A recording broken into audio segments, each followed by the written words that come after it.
ناظرین اکرام السلام علیکم۔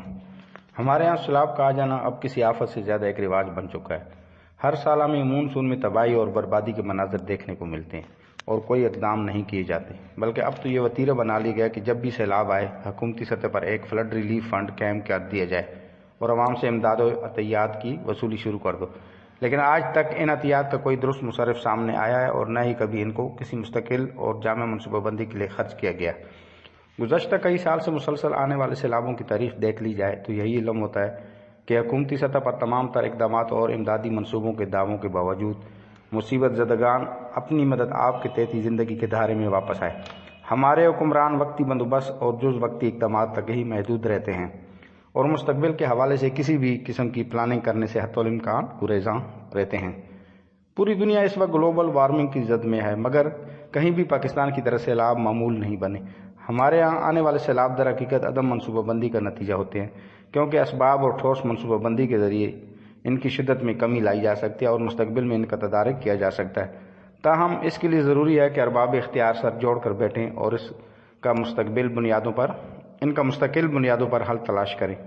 سیلابوں سے بچنے کے لیے ملک میں پانی کے ذخائر میں اضافہ کرنا ناگزیر ہو چکا ہے۔ جب تک چھوٹے بڑے ڈیم اور آبی ذخائر تعمیر نہیں کیے جائیں گے، سیلاب ہمارا مقدر بنے رہیں گے۔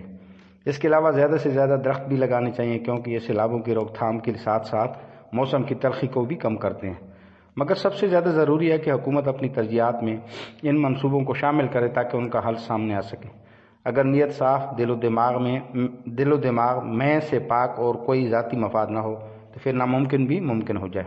اس میں کی وجہ جہالت اور قرآن سے دوری ہے۔ ہمارے ہاں جھوٹ، قتل و غارت، گری، چوری، ڈاکہ اور فریب یہ سب جہالت کی وجہ سے ہیں۔ روز بروز ناخواندگی بڑھتی جا رہی ہے۔ ہمارے تعلیمی اداروں سے ایسے لوگ پیدا ہو رہے ہیں جو علم پر عمل نہیں کرتے۔ تعلیمی ادارے ذریعہ معاش بن گئے۔ استاد ہمیں ذہنی تربیت اور سیاسی شعور دینے کی بجائے تعلیم کے نام پر کاروبار کرنے لگے۔ ہمیں چاہیے کہ ہم اپنا نظام تعلیم درست کر کے اخلاقی، معاشی، معاشرتی اور سیاسی حالت کو ٹھیک کریں۔ جب ہمارے اندر سیاسی شعور کی آگاہی ہوگی، ہم اچھی قیادت کا انتخاب کر سکیں گے تو ہمارا ملک ترقی کی راہ پر گامزن ہوگا۔ اس میں کوئی شک نہیں کہ ملک میں صحت اور تعلیم کی صورتحال قابل رشک نہیں ہے۔ ملک میں بے روزگاری کی فوج تیار ہے۔ سرکاری ملازمت ایک طرف، پرائیویٹ سیکٹر میں بھی روزگار کے دروازے بند ہوتے جا رہے ہیں۔ خدا کر کے ہماری ٹیکسٹائل انڈسٹری کچھ چلنے لگی ہے، لیکن برآمدات کی کمی ہے۔ اس کی بڑی مختلف ملکوں کی معیشت کو شکنجے میں جکڑنے والی عالمی مالیاتی ادارے ہیں۔ خیانت، بددیانتی، بدعنوانی، ضمیر فروشی، دھاندلی، بے ایمانی، فریب دہی، ان سب کے لیے آج ہم انگریزی کا لفظ کرپشن استعمال کرتے ہیں، جو فی الحقیقت ہمارے ملک کا سب سے بڑا مسئلہ بلکہ المسائل ہے، جو آج بھی مروجہ نظام کے رگ و پے میں سرایت کیے ہوئے ہیں، جس کی وجہ سے قومی وسائل کا بہت بڑا حصہ آج بھی بااثر افراد اور گروہوں کی لوٹ کھسوٹ کی نظر ہو رہا ہے۔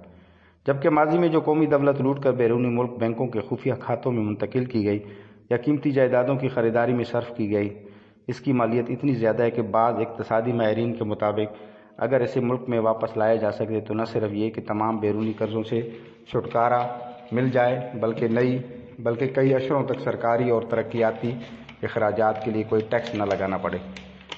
پھر یہ حقیقت بھی پیش نظر رہنی چاہیے کہ صرف مالی معاملات میں بدعنوانی ہی کرپشن نہیں ہے، بلکہ اس کے بے شمار روپ ہیں۔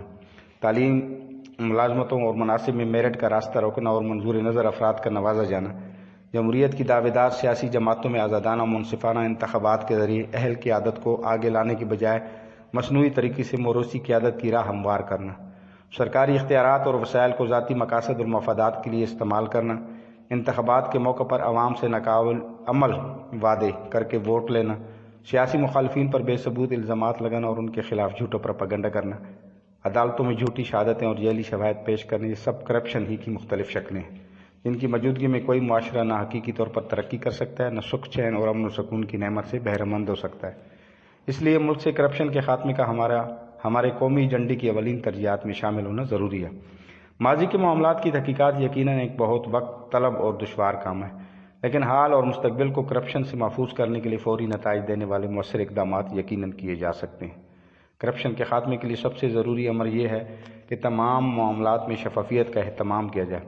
ہر سطح پر میرٹ ہی کو واحد معیار بنایا جائے اور محض پیشہ ورانہ قابلیت نہیں بلکہ کھرے کردار اور دیانتداری کو بھی میرٹ کی لازمی شرط قرار دیا جائے۔